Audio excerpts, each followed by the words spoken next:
할렐루야. 우리 선하고 아름다우신 하나님께서 주시는 자비와 평강이 우리 그라치 반석교 온 교우들의 삶과 가정 위에 가득 임하기를 간절히 원합니다. 특별히 여전히 삶의 자리에서 고통과 고난으로 힘든 교우들 위해 주님의 위로와 소망이 가득 임하기를 간절히 원합니다. 우리는 오늘 여름의 한복판을 지나고 있습니다. 여러분 오늘 예배 중 덥지 않으십니까? 네, 아무래도 또 찬양의 열기가 뜨겁기 때문에 더욱더 더운 것 같습니다. 오늘은 무더위 속에서 함께 예배드리고 있습니다. 또한 여름에 특별한 일정을 감당하는 일도 있고요. 이제서야 이제 여름을 맞아서 휴가 계획을 세우는 이들도 있을 것입니다. 또한 누군가는 이 더운 여름이 지나기만을 참 기다리는 이들도 있을 것이에요. 스위스의 정신의학자이자 크리스천 상담가인 폴 트루니에는 자신의 책인 인생의 사계절에서 인간의 일생을 자연 계절에 비유하며 사람이 하나님의 뜻대로 성숙하게 살아가는 방법에 대해서 다음과 같이 이야기했습니다. 조금 긴데요, 제가 한번 읽어보겠습니다. 모든 계절은 저마다의 의미가 있기 때문에 지나간 인생의 계절을 후회할 것이 아니라 지금 내게 다가온 계절에 감사하며 충실해야 성숙한 인생을 살 수 있다. 늘 봄처럼 늘 여름처럼 그렇게 살아야 잘 사는 것이 아니라 봄이면 봄답게, 여름이면 여름답게, 가을이면 가을답게, 겨울이면 겨울답게 살아야 한다. 이 폴 트루니에의 이야기처럼 우리는 지금 여름을 지나고 있는데요, 우리는 이 여름에 여름답게 살기 위해 어떻게 해야 할까요? 우리는 오늘 말씀을 통해 여름을 여름답게 사는 방법에 대해서 함께 살펴보고자 합니다. 특별히 이 여름에 여러 가지 계획을 세운 여러분들의 삶에 영적인 방향을 다시금 조정하는 은혜의 시간 되기를 주님의 이름으로 간절히 원합니다. 오늘 우리는 말씀을 통해서 한 인물을 마주했습니다. 그 인물이 누구인지 혹시 아십니까? 여러분들이 아주 잘 아는 다윗입니다. 다윗이 살던 이 시대는요, 전쟁이 빈번하던 시대였습니다. 이 시대 속에 다윗은요, 이제 이스라엘의 왕으로 세워져서 주변 나라들과의 싸움에서 승리를 거두곤 했습니다. 이때는 국가의 규모가 작아서요, 왕들이 직접 전쟁터에 나가 싸우곤 했습니다. 마찬가지로 다윗도요, 전쟁터에 직접 나가서 부하 장수들과 함께 전쟁터의 선두에서 그 싸움을 이끌곤 했습니다. 그런데 어느 정도 이제 세월이 지났어요. 그러면서 이제 부하들이 다윗의 참전을 말리기 시작합니다. 왕이 굳이 이 전쟁터까지 나갈 필요가 없다는 거예요. 틀린 말은 아니었습니다. 다윗이 굳이 직접 진두지휘하지 않아도 지략가였던 요압이라고 하는 장군이 이스라엘 가운데 있었고요. 그 밖에도 훌륭한 장수들이 이스라엘에 있었기 때문에 이스라엘은 다윗이 전쟁터에 나가지 않아도 충분히 전쟁에서 이길 수 있는 그런 상황이었습니다. 오늘 말씀의 때는요, 봄입니다. 그 당시에는 이제 우기가 지나고 봄이 되면 전쟁을 치르곤 했습니다. 다윗은 요압을 군사령관 삼아 출전시키고 예루살렘 궁전에 남아 있었어요. 다윗은 모처럼 느긋하고 평화로운 시간을 보냈을지도 모르겠습니다. 그런데 여러분, 언제나 유혹은 그럴 때 찾아오기 마련입니다. 여러분, 다윗에게 어떤 유혹이 찾아왔을까요? 우리 함께 읽었던 말씀 다시 한 번 더 읽어보면요, 오늘 보면 11장 2절입니다. 우리 함께 읽습니다. 시작. 저녁 때에 다윗이 그의 침상에서 일어나 왕궁 옥상에 거닐다가 그곳에서 보니 한 여인이 목욕을 하는데 심히 아름다워 보이는지라. 다윗이 저녁 늦은 시간까지 낮잠을 잤던 모양이에요. 다윗은 이제야 침상에서 일어나서 궁궐 옥상을 거닐고 있었습니다. 그런데 다윗의 눈에 들어온 한 사람이 있었습니다. 한 여인이 눈에 들어온 거예요. 그 여인은 목욕을 하고 있었는데 다윗이 보기에 그 여인이 너무나도 아름다워 보였습니다. 결국 어떤 일이 일어날까요? 오늘 우리가 함께 읽은 본문 11장 4절 이렇게 되어 있습니다. 한 번 더 있습니다. 시작. 다윗이 전령을 보내어 그 여자를 자기에게도 데려오게 하고 그 여자가 그 부정함을 깨끗하게 하였으므로 더불어 동침하매 그 여자가 자기 집으로 돌아가니라. 다윗은요, 사람을 보내서 이 아름다운 여인이 자신의 부하 우리아의 아내 밧세바라고 하는 사실을 알게 되었어요. 그럼에도 불구하고 다윗은요, 밧세바를 데리고 왔습니다. 그리고는 결국 밧세바와 동침하기에 이르렀습니다. 여러분, 남의 아내를 탐하는 것, 그것을 간음이라고 합니다. 우리가 지난주에도 요한복음 8장을 통해서 간음하다 잡혀온 여인을 우리가 말씀을 통해 확인했습니다. 간음하다 잡혀온 여인에게 내려질 벌 무엇이었습니까? 그녀는 돌로 맞아 마땅한 여인이었습니다. 간음죄를 지은 사람은요, 돌로 쳐 죽여 마땅합니다. 그런데 다윗은 이 죽어야 마땅한 죄를 지금 저지르게 된 거예요. 결국 다윗이 타락해버렸다라고 이야기할 수 있습니다. 여러분, 다윗 어떤 사람이었습니까? 다윗이 어떤 사람이었나요? 다윗은 시편을 통해서 아름다운 찬양의 시로 하나님을 높여 찬양했던 사람이었습니다. 그는 심지어 하나님께서 다윗은 나의 마음에 합한 사람이다, 하나님의 마음에 합한 사람이다라고 평가를 받았던 사람이기도 했습니다. 우리가 잘 알고 있던, 우리가 지난번에도 말씀을 통해서도 확인했듯이 다윗은 자신을 죽이려고 하는 누구를? 사울 왕을 죽일 수 있는 기회를 가지고도 하나님께서 사울을 향해서 기름을 부으셨다라고 하는 사실을 기억하면서 그를 죽이지 않았던 온유한 사람이었습니다. 단지 그는 사울 왕의 겉옷자락만 자르면서도 양심에 찔려서 마음의 가책을 느꼈다라고 성경은 이야기합니다. 그런데 여러분, 이렇게 위대한 다윗이요, 지금 한순간에 죄의 길에 들어서게 된 것입니다. 도대체 다윗은 왜 이러한 타락의 길에 들어서게 되었던 것일까요? 우리는 여기서 중요한 한 가지 사실을 기억할 필요가 있습니다. 그것은 바로 누구나 타락할 수 있다는 사실입니다. 우리 함께 한번 따라해 보겠습니다. 누구나 타락할 수 있다. 네, 누구나 타락할 수 있습니다. 먼저 이 세상에는요, 유혹의 진공 상태란 불가능합니다. 없습니다. 중력이 우리를 끌어당기듯이 우리는 어디에서나 그리고 언제든지 유혹이라고 하는 힘에 이끌리곤 합니다. 특별히 여러분, 우리가 더욱더 유혹받을 때가 언제일까요? 이 다윗 왕처럼 시간적인 여유가 있을 때 우리에게 큰 유혹이 찾아옵니다. 어쩌면 큰 유혹이 찾아오기보다는 이 여유가 있을 때 내가 그 유혹을 더 크게 받아들인다라고 하는 사실입니다. 시간적인 여유뿐만 아니라 물질적인 여유까지 생기면 유혹의 강도는 더욱더 커져갑니다. 결국 사람은요, 시간이 남고 돈이 많으면 타락하기 쉽다는 거예요. 그런 의미에서 인생이 고달픈 게 오히려 축복이다라고 이야기할 수 있습니다. 인생이 고달프면 오히려 죄질 생각 잘 나지 않기 때문에 그렇죠. 당장 눈앞에 있는 문제들 헤쳐나가기도 바쁜데 무슨 죄의 유혹에 걸려 넘어지겠습니까? 이러한 의미에서 여름은요, 참 유혹에 노출되기 쉬운 시간들인 것 같습니다. 이 방학과 휴가를 맞아 많은 이들이 이제 여유로운 시간을 갖습니다. 이 여유로운 가운데 어떤 마음이 들까요? 우리 학생들 이 방학 기간에 어떤 마음이 들까요? 내가 지난 반년 동안 얼마나 열심히 했는데, 내가 지난 1년 동안 얼마나 열심히 했는데, 특별히 이 척박하고 이 힘든 광야와 같은 곳에서 내가 얼마나 참고 살았는데, 이러한 생각할 수 있습니다. 그러다 보면 어느덧 이 정도의 죄는 지어도 되겠지라고 하는 자기 합리화할 수 있어요. 이 정도의 죄를 지을 수 있는 자격이 있다라고 스스로를 여기는 것입니다. 여러분, 다윗의 경우도 마찬가지예요.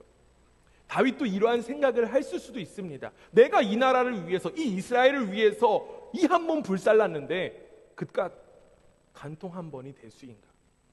나는 왕이니까 난 뭐든지 할 수 있어. 난 그럴 자격이 돼. 자신은 유혹에 빠져도 괜찮다라고 하는 자기 합리화를 한 거예요. 즉, 지난 시간에 대한 보상 심리를 적용해서 죄를 선택하는 것입니다. 여러분, 그뿐만이 아닙니다. 여름은 참 우리 가운데 유혹의 계절입니다. 여러분, 어떤 유혹이 또 있을까요? 다윗과 같이 여유로운 시간을 보내면서 우리의 눈에 자꾸만 유혹이 찾아옵니다. 이 여름철 가벼운 옷차림을 통해서 자유로움을 느낄 수 있어요. 그러다 보면 어느샌가 나도 모르게 시선이 따라가곤 합니다. 다 아닌 척하고 계시네요. 아마 뜨끔하신 분들 꽤 있을 것입니다. 이는 비단 남자들에게만 해당하는 그러한 이야기는 아니에요. 우리의 눈에 자꾸만 유혹이 노출되곤 해요. 다윗의 눈에도요, 이 밧세바가 목욕하는 장면이 들어왔습니다. 다윗 입장에서는 좀 억울할 수도 있을 것 같아요. 왜 하필 밖에서 목욕을 해서 내가 유혹에 빠지게 하는 거야?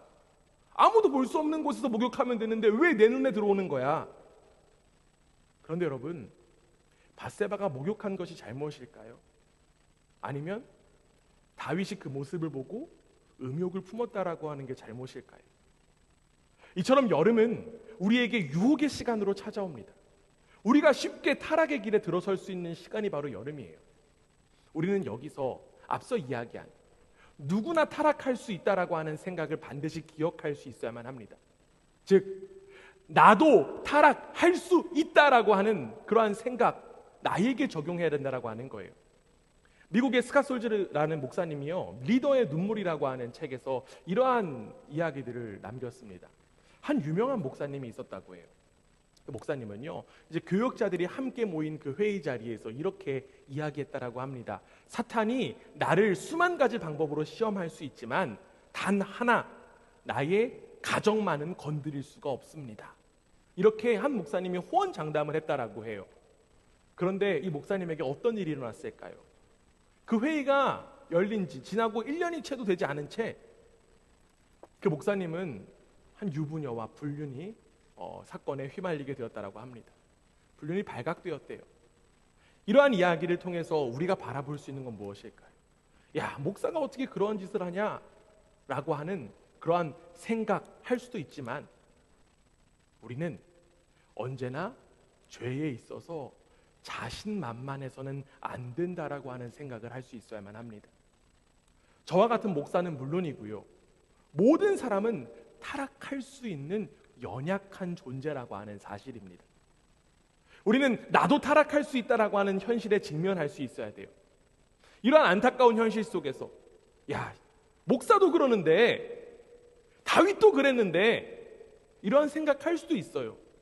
그러나 우리가 가장 먼저 기억해야 될 것은 나도 그렇게 될 수 있다라고 하는 사실입니다. 나도 마찬가지로 죄에 취약한 존재다라고 하는 사실을 인정하고 기억할 수 있어야 해요. 여러분, 사도 바울은 이러한 권면했습니다. 고린도전서 10장 12절에 이러한 말씀이 있어요. 우리 앞에 화면 보고 함께 한 목소리를 읽습니다. 함께 읽습니다. 시작. 그런즉 선줄로 생각하는 자는 넘어질까 조심하라. 여러분, 우리에게 절대라고 하는 표현은 어울리지 않습니다. 나는 절대로 죄의 유혹에 빠지지 않겠다라고 하는 그러한 다짐 어울리지 않아요. 나는 죄에 절대로 빠지지 않는다라고 하는 이러한 생각은 나의 교만이고 나의 자만에 불과합니다. 여러분, 이러한 자만에 빠지지 않게 되기를 주님의 이름으로 부탁드립니다. 우리는 죄인이에요. 물론 이제 예수 그리스도의 은혜로 인하여서 이제는 죄인이 아니라 의인이 된 존재입니다. 그러나 여러분, 여전히 우리 속에는 죄성이 남아있어요. 그 죄성이 남아있기 때문에 우리는 죄에 쉽게 노출되고 죄에 쉽게 전염될 수 있습니다. 여러분, 우리가 다윗보다 위대하다고 할 수 있을까요? 여러분, 다윗보다 위대하십니까? 그 누구도 예라고 쉽게 대답할 수 없을 것입니다. 우리의 믿음의 모습이 다윗보다 결코 뛰어나지 않습니다. 그런데 여러분, 다윗도 유혹에 빠졌어요. 그렇기 때문에 우리 모두는 더욱더 큰 경각심 가져야만 합니다. 이 사도 바울의 권면처럼 넘어질까 늘 조심해야 한다라고 하는 사실입니다. 우리 사랑하는 그라치 반석교회 교회 여러분, 여러분은 이 유혹이 만연한 시대 속에 특별히 이 여름에 어떠한 삶을 살아가시겠습니까? 우리는 나도 타락할 수 있다라고 하는 이 사실을 기억하며 경각심 가져야 해요. 영국의 청교도의 최고의 신학자라고 일컫는 존 오웬은요, 이러한 말을 했습니다. 죄를 죽이지 않으면 죄가 당신을 죽일 것이다. 다윗은요, 자신 안에 있는 죄를 죽이지 않았기 때문에 더욱더 큰 죄에 빠지게 되었습니다. 이후에 다윗과 동침한 밧세바가 어떤 일이 일어납니까? 다윗의 아이를 임신하게 됩니다. 그런데 이를 알게 된 다윗은요, 이제 자신의 죄를 은폐하기 위해서 또 다른 죄를 짓게 됩니다. 이 밧세바의 남편인 우리아를 전쟁터에서 불러들여요. 그래서 이제 밧세바와 동침시키기 위해서 우리아에게 많은 음식까지 주면서 그를 집으로 보냅니다. 그런데 이 우리아는 움직이지 않습니다. 하나님의 법궤는 물론이고 상관과 부하들이 모두 전쟁터에서 수고하고 있는데 나 홀로 편하게 누릴 수 없다라고 하면서 돌아가지 않았어요.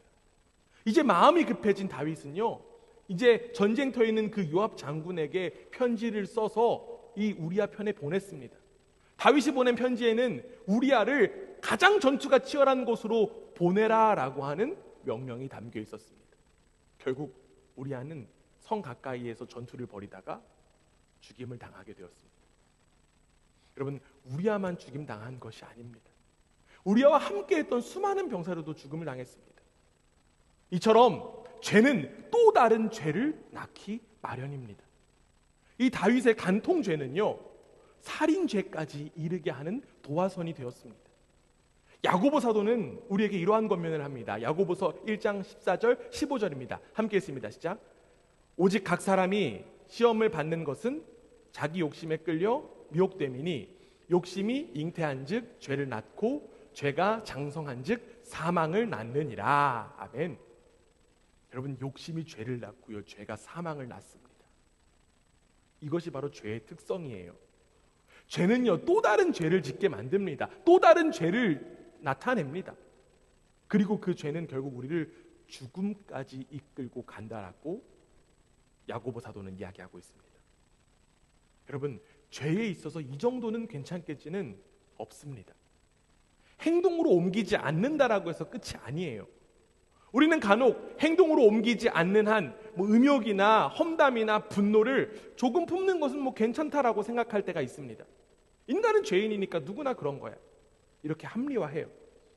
그런데 그런 생각하다 보면 우리도 어느덧 다윗과 같은 간통을 저지르게 되고 다윗과 같은 살인을 저지르게 될 수도 있습니다.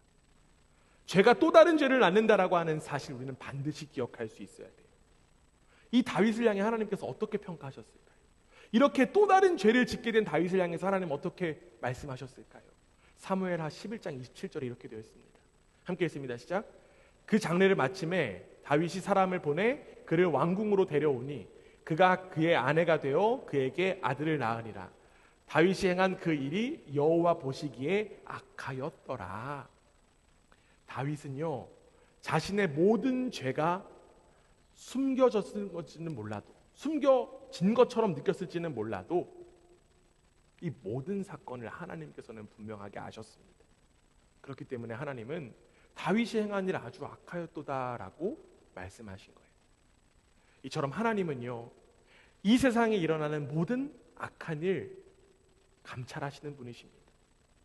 이 정도는 괜찮겠지, 이 정도는 봐주시겠지, 난 이 정도는 괜찮아 라고 하는 생각에서 벗어나 이 죄의 유혹에서 이기는 우리 모두가 되기를 주님의 이름으로 간절히 원합니다. 저도 그리고 여러분 모두도 타락할 수 있어요. 누구나 하나님 보시기에 악할 수 있습니다. 누구나 쉽게 죄악의 길에 들어서는 이 세상의 풍조에 따라 살아가는 것이 아니라 이 세상의 풍조에서 거슬러서 내 안에 있는 그 예수 그리스도의 생명을 온전히 지키고 그 생명을 누리는 저와 여러분 되기를 주님의 이름으로 축원합니다. 그렇다면 여러분, 이 여름에 우리에게 허락된 그 예수 그리스도의 생명 지키는 일 어떻게 가능할까요? 어떻게 우리는 이 안에 있는 생명을 잘 지키고 누릴 수 있을까요? 우리는 어떻게 타락의 길에 들어서지 않을 수 있을까요? 앞서 하나님께서 모든 것을 관찰하시고 모든 것을 지켜보신다라고 이야기했습니다. 하나님은요, 우리의 죄의 결과를 아실 뿐만 아니라 우리의 그 마음까지도 꿰뚫어 보시는 분입니다. 그렇기 때문에 하나님이 우리 향해서 감시자가 되시는 것이 아니라 하나님은요, 우리의 마음을 꿰뚫어 보시고 우리가 그 마음을 잘 지키도록 인도하시는 분이십니다.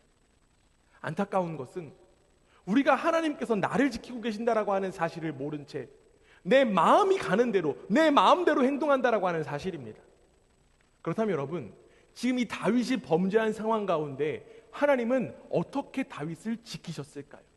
어떻게 다윗을 보호하셨던 것일까요?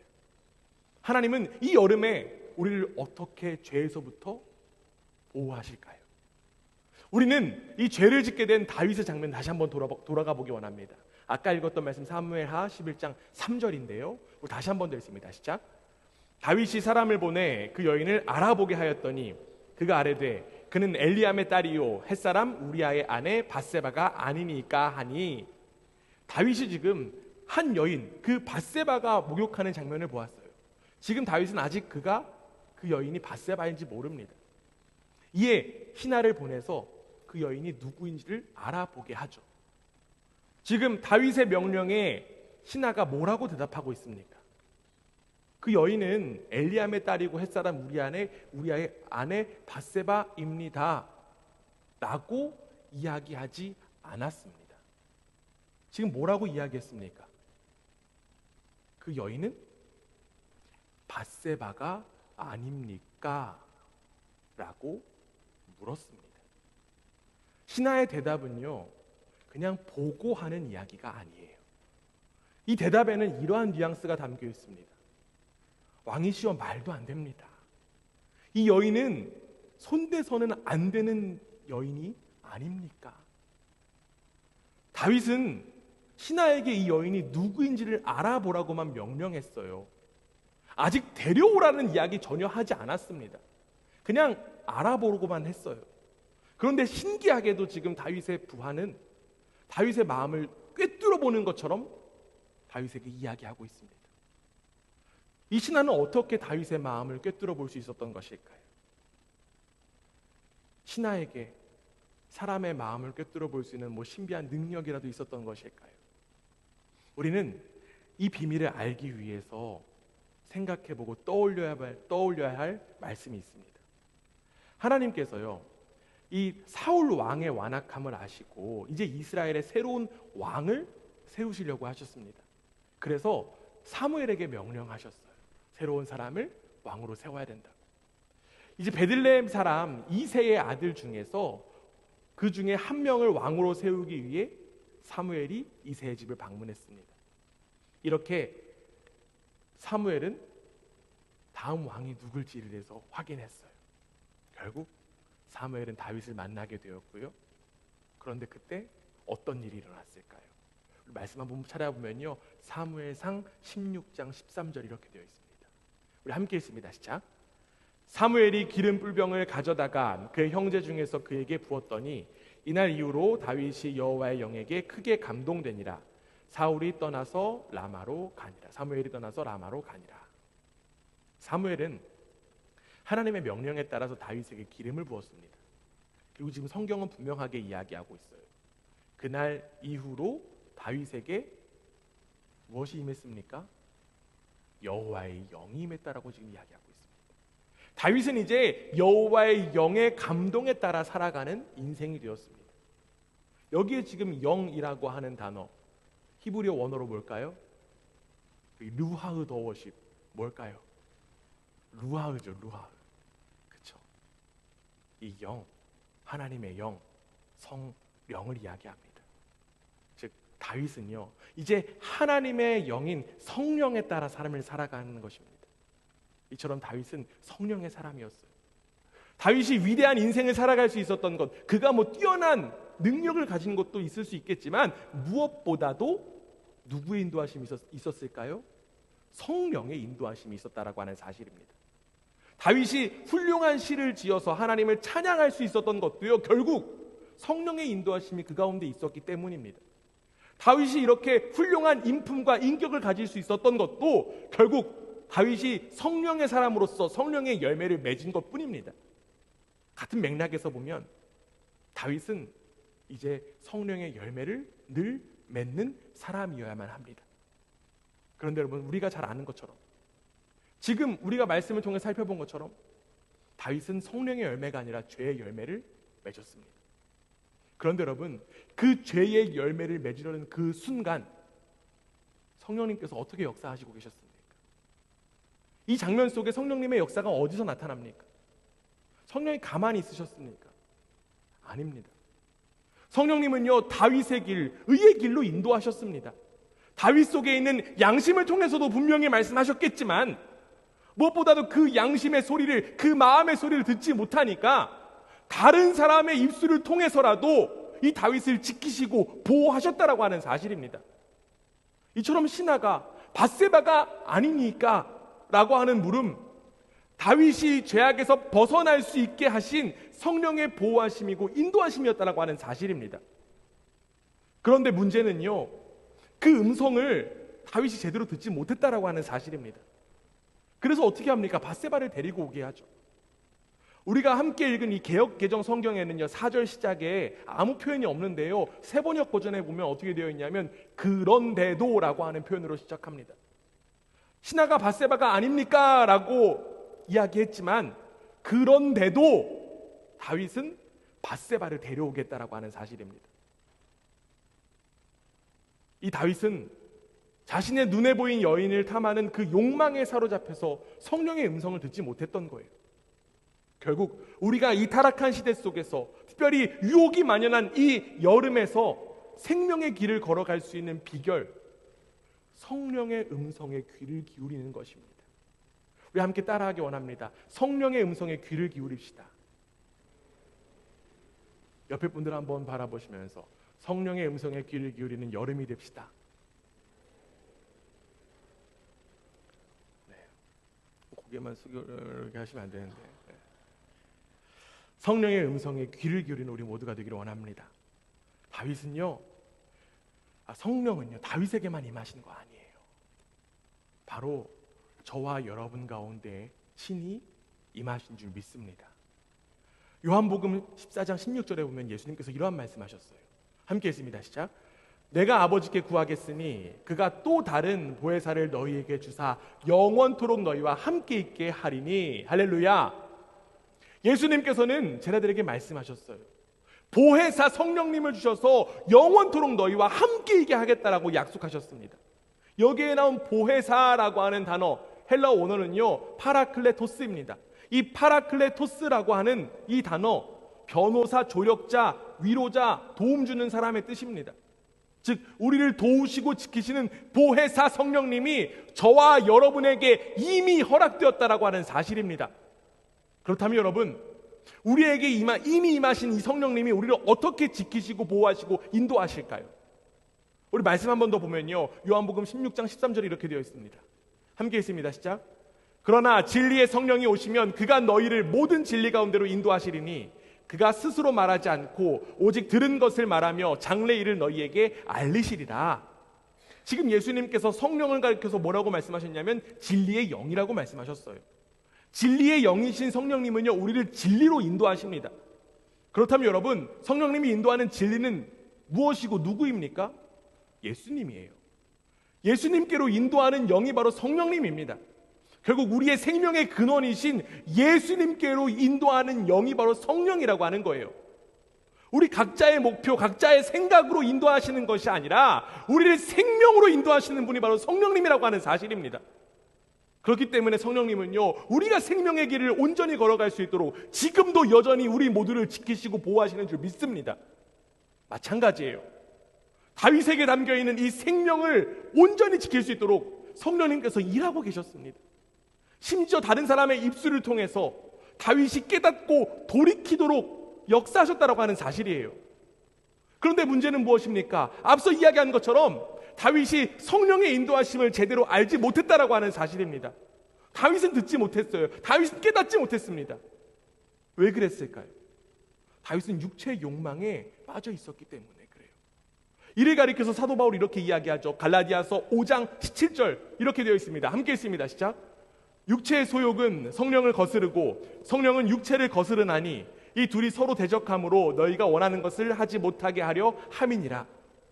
성령의 욕망을 거스르는 건 무엇입니까? 바로 육체의 욕망이에요. 이 성령의 욕망과 육체의 욕망은 함께 있을 수가 없습니다. 서로 대적한다라고 이야기해요. 육체의 욕망에 사로잡히면 성령의 인도하심을 따를 수가 없어요. 그렇기 때문에 우리는 어떻게 해야 될까요? 우리는 사도 바울의 이야기에 더욱더 귀를 기울이기 원합니다. 함께 읽었던 말씀 바로 앞에 갈라디아서 5장 16절 이렇게 되어 있습니다. 함께 읽습니다. 시작. 내가 이르노니 너희는 성령을 따라 행하라. 그리하면 육체의 욕심을 이루지 아니하리라. 사랑하는 여러분, 육체의 욕망을 이기는 일, 욕망을 이기는 비결 무엇입니까? 여러분 무엇입니까? 성령을 따르는 거예요.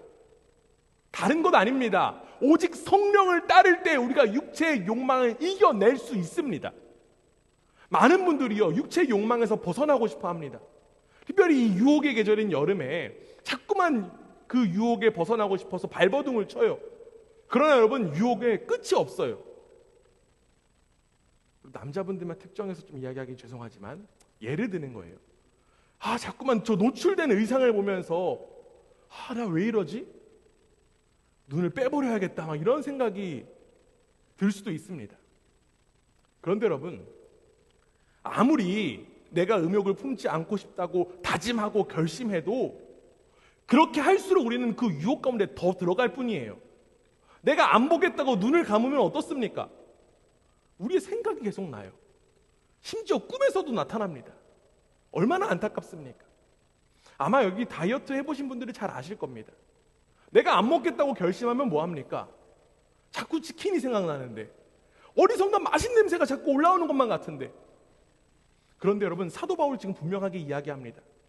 육체의 욕심을 이기는 것, 성령을 따르는 것이라고요. 육체의 욕심을 내가 이겨내야지 라고 하는 결심보다 오히려 성령의 인도하심을 따르는 것이 이 죄의 유혹에서 이기는 비결이라고 하는 사실입니다. 이처럼 우리는요, 성령 충만해야만 합니다.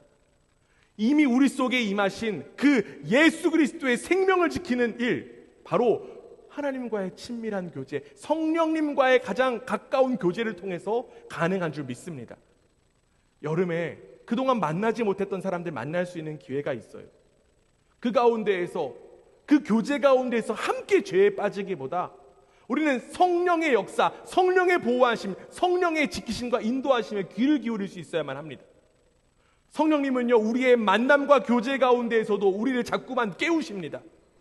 우리가 죄의 유혹에 빠져 있을 때, 그리고 혼미해 있을 때 누군가의 입술을 통해서 우리가 정신 차리도록 인도하십니다.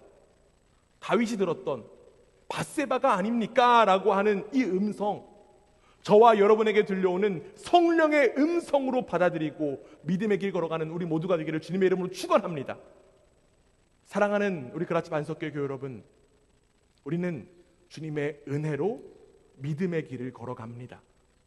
우리는 예수 그리스도라고 하는 그 은혜를 믿음으로 인하여서 구원이라고 하는 선물을 얻었습니다. 그렇기 때문에 우리가 걸어가야 될 길, 바로 믿음의 길인 줄 믿습니다. 그렇다면 여러분, 이 믿음의 길 어떻게 걸어가는 것일까요? 로마서 10장 17절에 사도 바울은 이렇게 이야기합니다. 함께 읽습니다. 시작. 그러므로 믿음은 들음에서 나며 들음은 그리스도의 말씀으로 말미암았느니라. 지금 사도 바울은요, 우리가 들어야 믿을 수 있다라고 강조합니다. 들어야 된다라고 하는 거예요. 특별히 여러분, 우리가 무엇을 들어야 합니까? 하나님 말씀 들어야 되는 거예요. 우리는 살아계신 하나님의 말씀에 자꾸 귀를 기울여야만 합니다. 우리는 들음으로 말미암아 믿음의 길 걸어갈 수 있는 거예요. 그런데 여러분, 이 세상의 방식은 달라요. 믿음의 길을 걸어가는 우리와 삶의 방식이 다릅니다. 이 세상은요, 들음으로 살아가는 것이 아니라 무엇으로 살아가냐면 보는 것으로 살아갑니다. 내 눈을 보고 살아가요. 그러나 지금 사도 바울은 이러한 이야기합니다. 고린도후서 5장 7절 이렇게 되어 있어요. 이는 우리가 믿음으로 행하고 보는 것으로 행하지 아니함이로다. 보이는, 눈에 보이는 대로 살아가는 것이 가는 것, 믿음의 길이 아닙니다. 히브리서 기자도 믿음에 대해서 이렇게 이야기해요. 히브리서 11장 1절인데요. 함께 읽습니다. 시작. 믿음은 바라는 것들의 실상이요 보이지 않는 것들의 증거니, 눈에 보이는 것을 믿는 것 믿음 아닙니다. 눈에 보이는 것 그냥 관찰하고 보는 것뿐이에요. 믿음은 보이지 않는 것을 따르는 것입니다. 즉 우리는 보이지 않는, 내 눈에 보이지 않는 하나님의 말씀을 들음으로써 믿음의 길을 걸어간다라고 하는 사실입니다. 믿음의 길을 걸어가는 우리에게 무엇보다 중요한 것, 무엇일까요? 바로 들음입니다. 우리는 자꾸 들어야 돼요. 이 들음이 바로 우리에게 허락된 생명을 온전히 지킬 수 있는 비결입니다. 이후에 다윗이 어떻게 그 범죄한 삶에서 돌이킬 수 있었던 것일까요? 다음 장인 사무엘하 12장에 보면요, 하나님께서 나단 선지자를 다윗에게 보내셔요. 그리고 다윗은 나단의 이야기를 듣고, 즉 하나님의 말씀을 듣고 삶을 되돌립니다. 말씀 보면요, 사무엘하 12장 13절 이렇게 되어 있습니다. 우리 함께 한번 읽어볼게요. 함께 읽습니다. 시작. 다윗이 나단에게 이르되 내가 여호와께 범죄를, 나단이 다윗에게 말하되 여호와께서도 당신의 죄를 사하였나니 당신이 죽지 아니하려니와. 결국 다윗도요, 들음으로 인하여서 하나님 앞에 자신의 죄를 고백하고 돌아올 수 있게 되었습니다.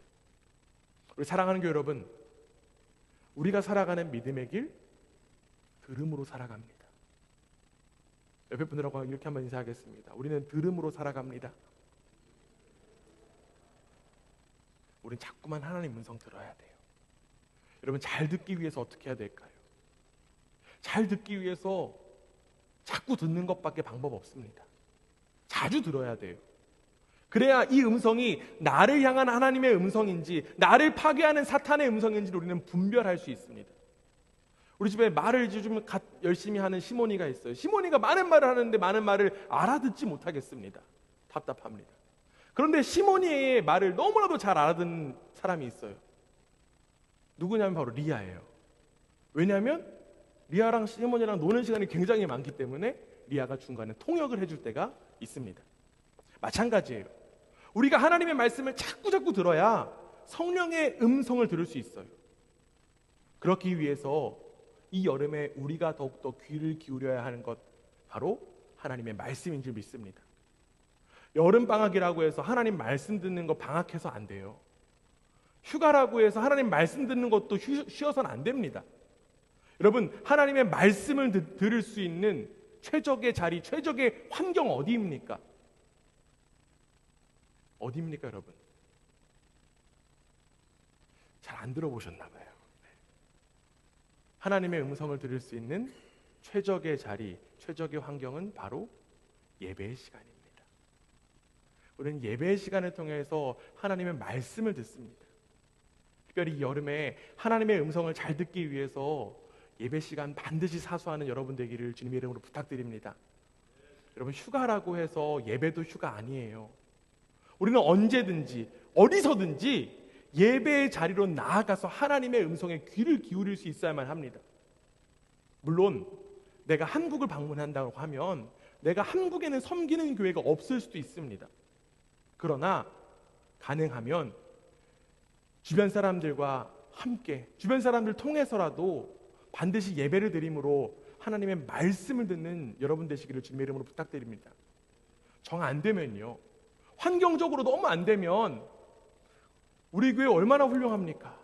열심히 지금 자막 만들고 송출하는 우리 집사님 있습니다. 우리 교회 영상이라도 꼭 보면서 예배 드려야 해요. 예배를 통해서 하나님의 말씀을 듣는 일에 열심을 다하는 우리 그라치 반석교회가 되기를 주님의 이름으로 축원합니다. 여러분, 하나님의 말씀을 여러분들이 지키는 것 같지만 사실은요, 하나님의 말씀이 여러분을 지키는 줄 믿습니다.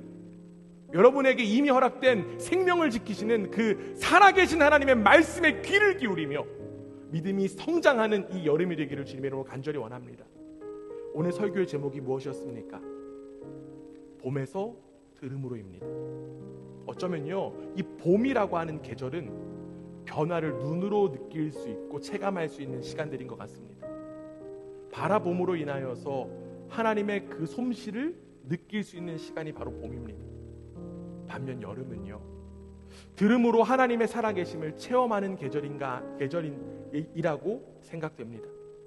눈에 보이는 것이 많아서 유혹이 많은 이 계절, 우리는 더욱더 하나님의 말씀, 하나님의 음성을 들음으로 우리의 생명을 온전히 간직해야 합니다.